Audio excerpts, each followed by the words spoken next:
Okay, everyone's doing another episode of On the Wrist from Off the Cuff. Today I have a really special review for you today, brought to you by our good friends over at Belmont Watches in San Diego. They were able to lend in this really awesome classic SBDX017 Marinemaster 300. Next to it, I have my personal Marinemaster 200 reduced, the SPB187, and there's a lot of differences between these two pieces. So if I didn't, if I didn't put together a video kind of at least getting some comparing and contrasting between the two, then I would have failed you all.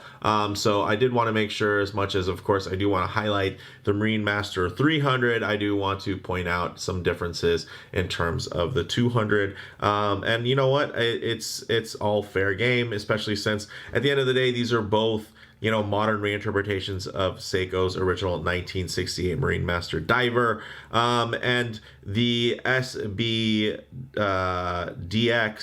basically, this one was basically kind of the final form of the legendary SBDX001. So that 017 was after a couple of updates, and these are cool. You can find them at various ranges in pricing. This one goes for $2,000 from Belmont, but I believe it has already sold at the time of filming this. So definitely keep an eye out, and check out to see what Belmont has on hand, because they really tend to have a lot of cool stuff. And then if you look at that and you compare it to what model superseded it, which would be something like a Prospex SLA021, those go for $3,100 right now. So $2,000 versus $3,100, pretty nice savings, and you're actually getting the more classic one that still has that Marinemaster text, which was retired after this model was discontinued. So with all that said, let's go ahead, zoom the camera out, get these pieces in hand, and take a closer look. All right, guys, again, big shout out to Belmont Watches. Let's check these two titans out. So the original Marinemaster 300 is a bit larger at 44 millimeters versus the 42 you're going to find here, and then a good amount thicker at 15 millimeters versus just the 12 and a half you're going to see here. So you're going to already notice that there's very different proportions, although the shape is very, very similar, and the overall aesthetic. You can also notice that the dial is actually smaller on the Marinemaster 300 versus the 200 reduced, which actually does kind of change and play with the way that they wear. And you can see they don't look that different in size next to each other. But this larger one wears small, and then this smaller one wears probably a little bit large. So I thought that was kind of interesting, and you can see I do prefer the longer handset, and actually I prefer the overall dimensions more here with the reduced. I think this is really just a near perfect Seiko watch,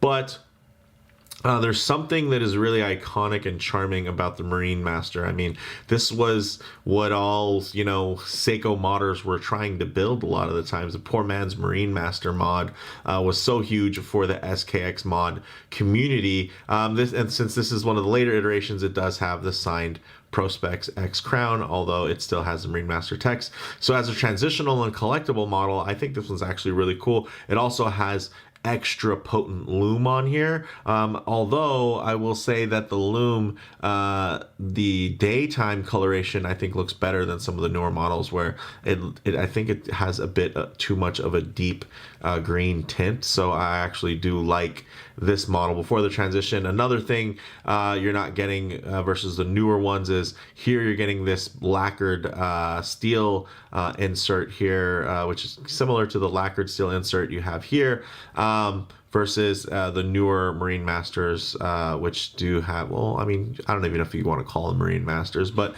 the successors to this model that actually are going to be using ceramic and sapphire. Here you're going to be getting that lacquered steel plus hardlex, and you can see that hardlex is holding up absolutely beautifully, and even this lacquered steel insert is holding up great. I mean, it does have some fine hairlines on it, but I will say that it does add a lot to the charm. Like, I actually like how worn this one is. Like, if you look at it closely, there's actually a good amount, like they actually even got some of the Dia shield worn off there, and you can see there's like a little bit of the darker color, and then it gets a little bit wavy where it looks like they repaired, I mean, not they as in Belmont, but whoever sold the watch to Belmont watches, you know, this one was a well-worn and well-loved model, and you can tell that they probably didn't wear it on the bracelet because the bracelet is pretty immaculate, and it does have, of course, that signature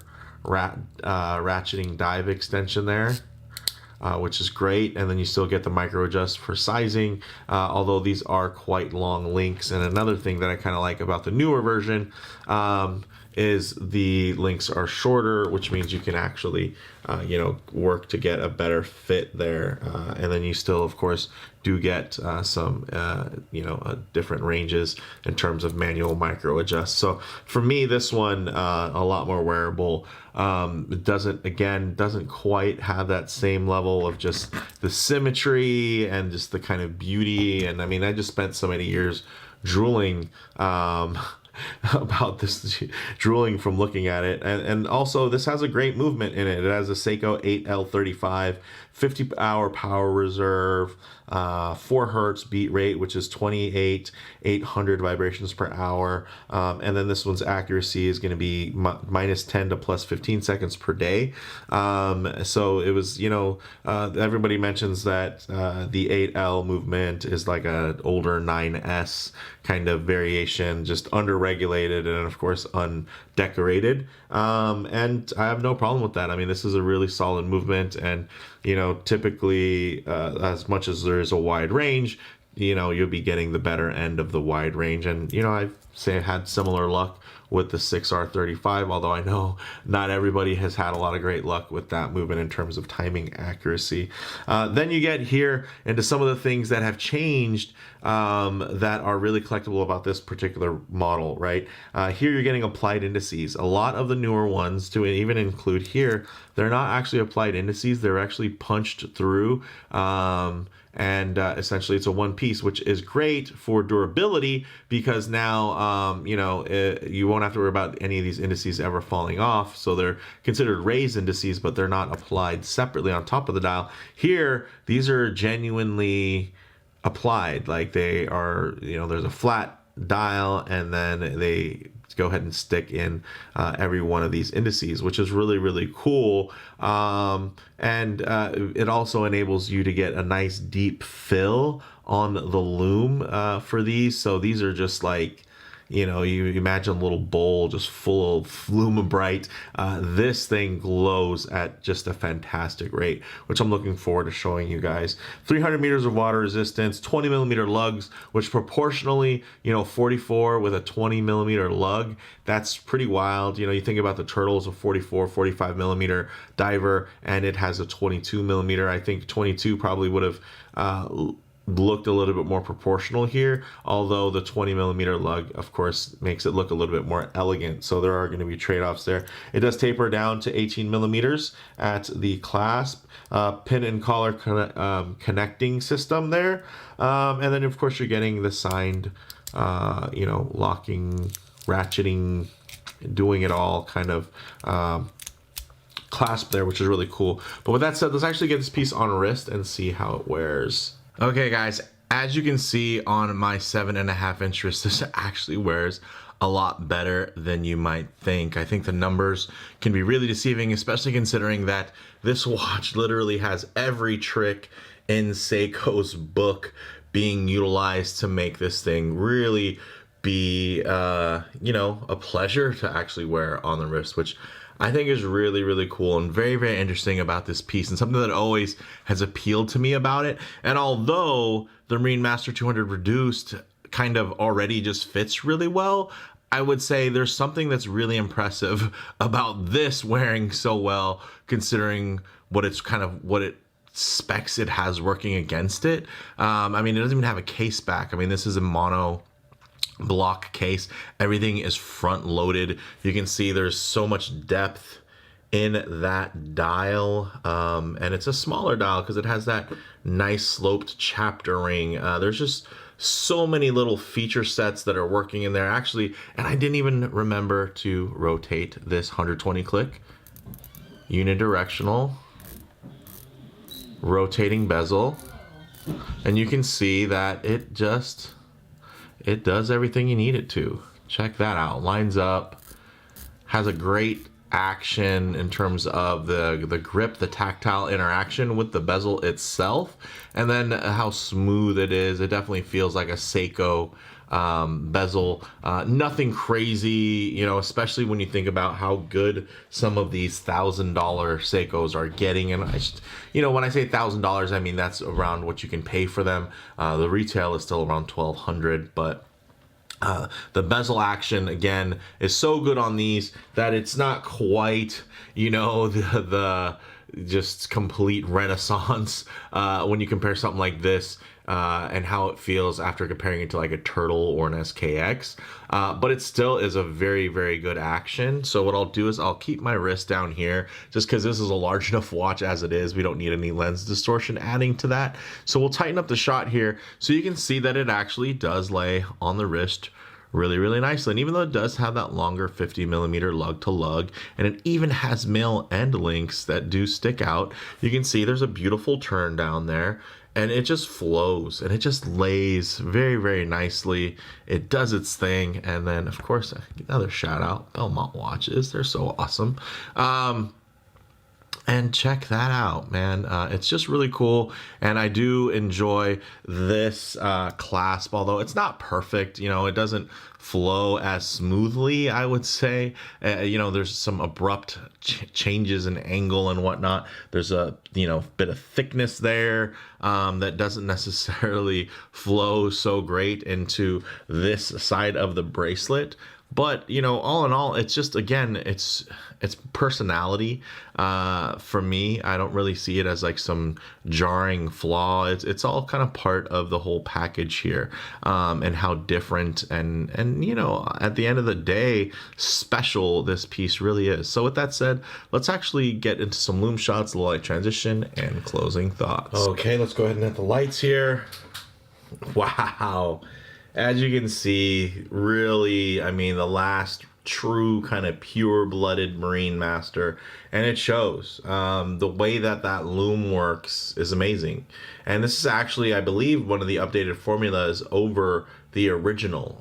So when they did swap over to that Pro Specs model, you know, with the signed crown, although they did retain that Marinemaster text, they also did retain, of course, the deeper filled loom from the taller applied indices, but they also did update the actual, you know, the mixture to where you were going to be getting a lot of loom as well. And even if I wanted to just kind of put in, look at that by comparison. I mean, I guess it should be fair. I should give it some level of a little bit of charge because it wasn't quite on the you know, out in the lighting here as much as its big brother, but you can see even with some extra charge there, it's still, in terms of the loom, is, you know, the application is just a different level, guys. Although maybe the Lumabrite, you know, the compound that they're using in the newer models is even more updated and, you know, smarter loom and whatnot.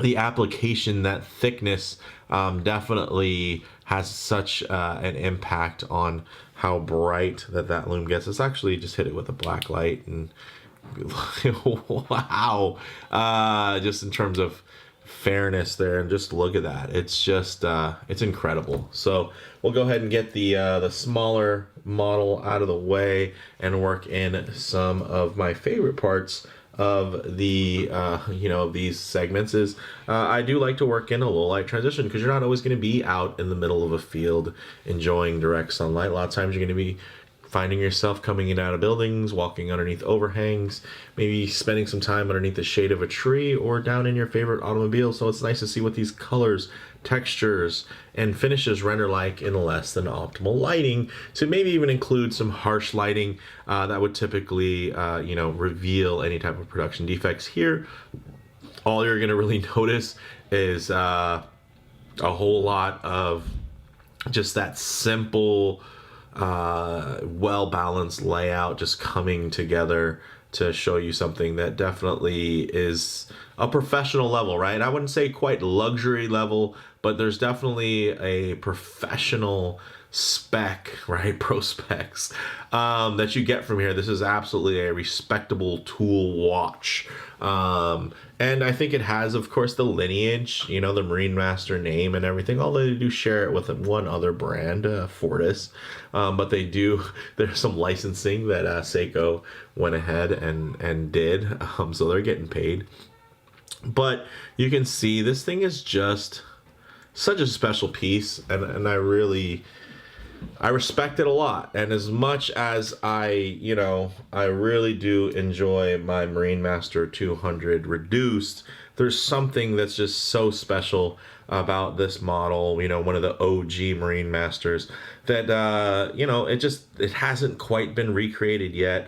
And I hope that one day they do, and hopefully it won't be too expensive.